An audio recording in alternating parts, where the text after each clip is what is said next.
drogas e a dependência química afeta pessoas de todas as faixas etárias, classes sociais e etnias.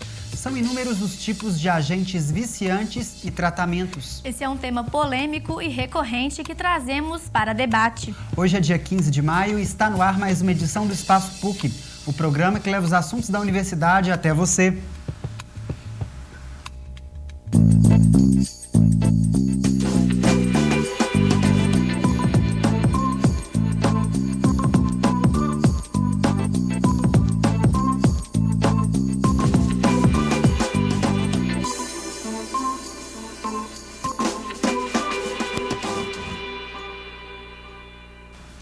Olá!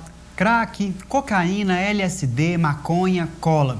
Drogas que assustam e são uma constante ameaça à nossa sociedade. A dependência química está sempre associada a essas drogas, mas é preciso lembrar que ao nosso redor estão presentes outras drogas de fácil acesso e também altamente nocivas, como o álcool e o tabaco. E não importa se a droga é considerada ilegal ou se é lícita, o usuário pode se tornar dependente e isso passa a ser uma doença. A dependência química é um problema social que afeta o dia a dia da população.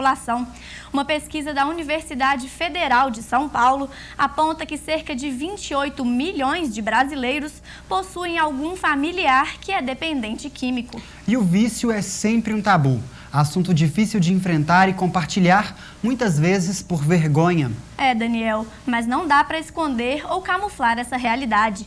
É preciso enfrentar e combater esse problema que destrói famílias e se faz cada vez mais presente em nossa sociedade.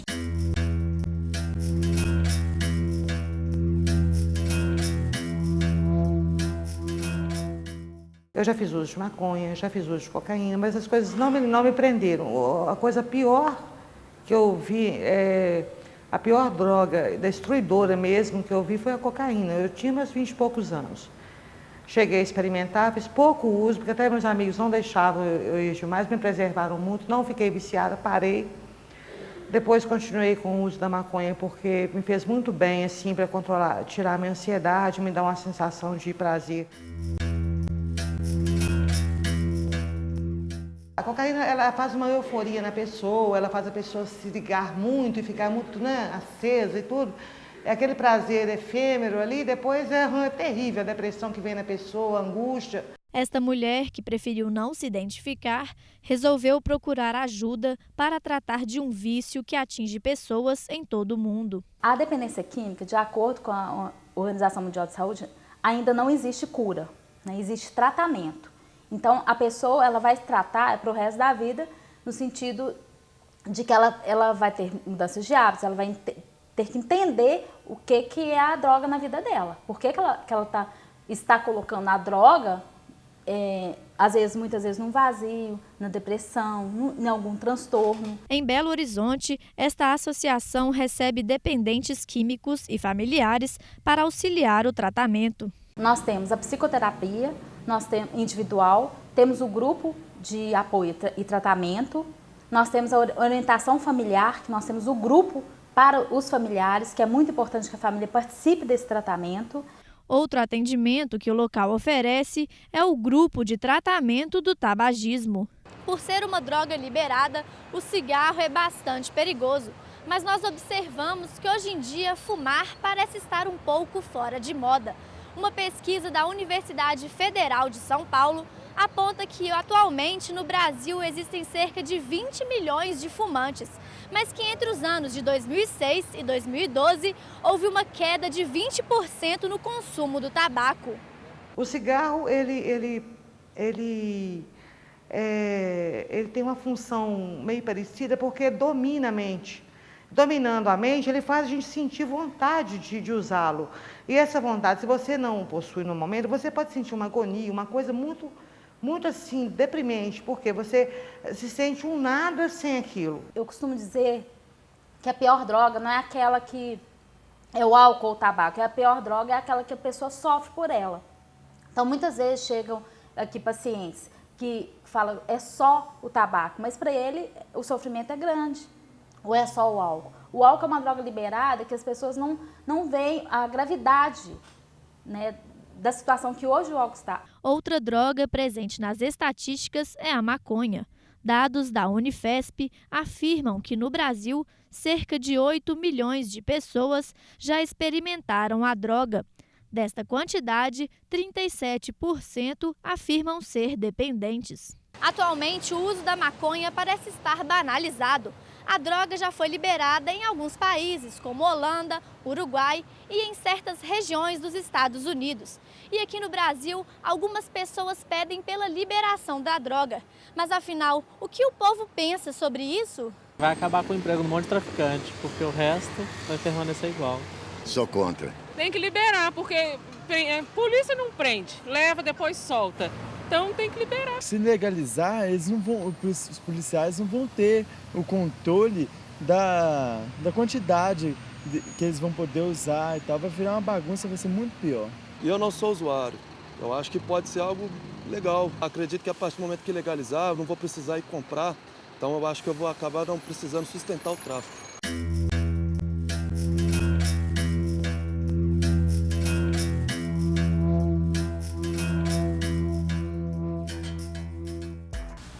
Com dados alarmantes e as famílias tão vulneráveis ao problema, é muito importante provocar debates sobre esse tema. E é por isso que recebemos no estúdio de hoje o psicólogo Carlos Henrique Maciel, especializado em dependência química, e Lúcio Coelho, agente educacional da Associação Mineira de Pais e Amigos para a Prevenção e Recuperação do Abuso de Drogas. Lúcius, Carlos, boa tarde, sejam bem-vindos ao Espaço PUC para discutirmos sobre um assunto bastante importante nos dias de hoje. Boa tarde, muito obrigada pela presença dos senhores. Lúcio, eu queria começar com o senhor. O senhor trabalha nessa associação, né, diferente da que a gente viu na reportagem, mas que faz o tratamento, né, da família e também do dependente químico. Perfeito. Eu queria que o senhor contasse para a gente como que foi que o senhor entrou nessa atividade, nesse trabalho. Depois de ter feito o tratamento, eu fui convidado para trabalhar como voluntário. E eu gostei do trabalho, e fiz alguns cursos, fui me especializando e tomei gosto, tomei amor pelo trabalho e eu me sinto assim, gratificado em estar ajudando as pessoas que ainda estão presos com essa doença. Mas, né? Quando o senhor fala tratamento, é tratamento do que especificamente? Do álcool, tratamento da pessoa, que está dependente do álcool e de outras drogas, né? Eu não vou tratar do álcool, eu vou tratar da pessoa. E né? como que foi a sua história? Como que o senhor chegou até a Ampare? A minha história, eu sou de uma família que tem um histórico bem forte no alcoolismo. Né? O álcool foi entrando na minha vida devagar. Eu trabalhava em obras e depois do expediente ia tomar aquela cervejinha. Durante um certo período foi uma cervejinha e a partir de um certo tempo foi aumentando. Até depois de casado ainda estava sob controle. À medida que o tempo foi passando, eu fui aumentando essa dose. Depois de um certo tempo, eu perdi o controle, eu já não conseguia mais beber controladamente e não conseguia ficar sem beber. Eu não pedi para ser internado. Né? Se dependesse de mim, eu estaria do mesmo jeito até hoje. Foi uma imposição da minha família, principalmente do meu pai. Eu já tinha perdido a minha esposa. Os meus filhos estavam numa tristeza, né, uma coisa assim, fora do comum. E eu fui obrigado. Ou você vai se tratar ou vai tomar um outro rumo. Né? Eu acabei indo me tratar e, à medida que os dias foram passando, eu fui gostando do tratamento. Eu costumo falar nas minhas reuniões, né? Quando Deus fez o mundo, Ele fez uma parte no primeiro dia, depois descansou. Ele gostou, no dia seguinte ele fez outra parte, a mesma coisa no meu tratamento. À medida que os dias foram passando, eu fui gostando e fui investindo mais no meu tratamento, investindo mais na minha pessoa. Com a ajuda dos companheiros que estavam internados, psicólogos, médicos, nós tínhamos psiquiatra. Uma equipe para te ajudar, para te auxiliar. É uma equipe, sozinho a pessoa não sai. E é um problema mais comum do que a gente imagina, né? No Brasil, tem a pesquisa da Unifesp fala que 5,7% da população é dependente química, ou seja, isso dá uma média de 8 milhões de pessoas. Carlos, na sua opinião, o que faz a pessoa se tornar um dependente químico? Bom, existem algumas vertentes que falam até de uma predisposição genética, né? Eu, como psicólogo, não vou muito por essa área aí, apesar que, com o que eu já li sobre isso, eu até entendo. Essa predisposição não é uma herança, é predisposição. É como se fosse uma terra que, se você plantar, vai nascer ou não aquela semente. Mas eu acho que a grande questão, e para mim o que vale mais, é muito legal o que o Lúcio falou, a gente trata da pessoa, não trata da droga. Como pessoa, nós temos aí, alguém falou na entrevista lá também, o sentimento de falta, aquele vazio. Assim, nós somos preparados, desde pequenininho, para não perder nada, sabe? A grande necessidade que nós precisamos de aprender a perder, aprender a ter sofrimento, aprender a escutar não, né? Ter limites. Então, acho que o que leva uma pessoa...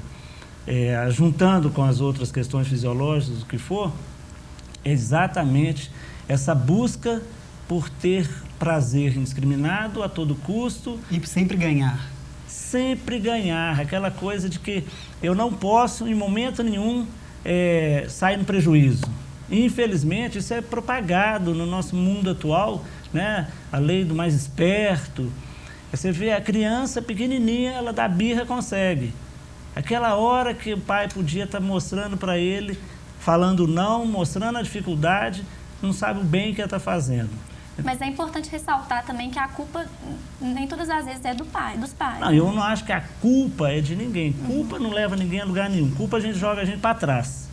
Nós somos responsáveis por algumas ações que a gente tem na nossa vida como um todo. Pai, educador, amigo de sala de aula, colega de trabalho, responsável, não culpado. Porque se a gente ficar pensando em culpa só joga para trás, culpa você olha para o que está lá atrás.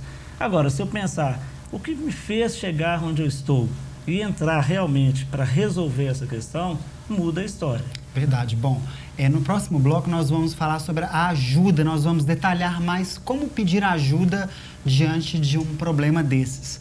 Não saia daí, vamos para um rápido intervalo. O Espaço PUC volta já já.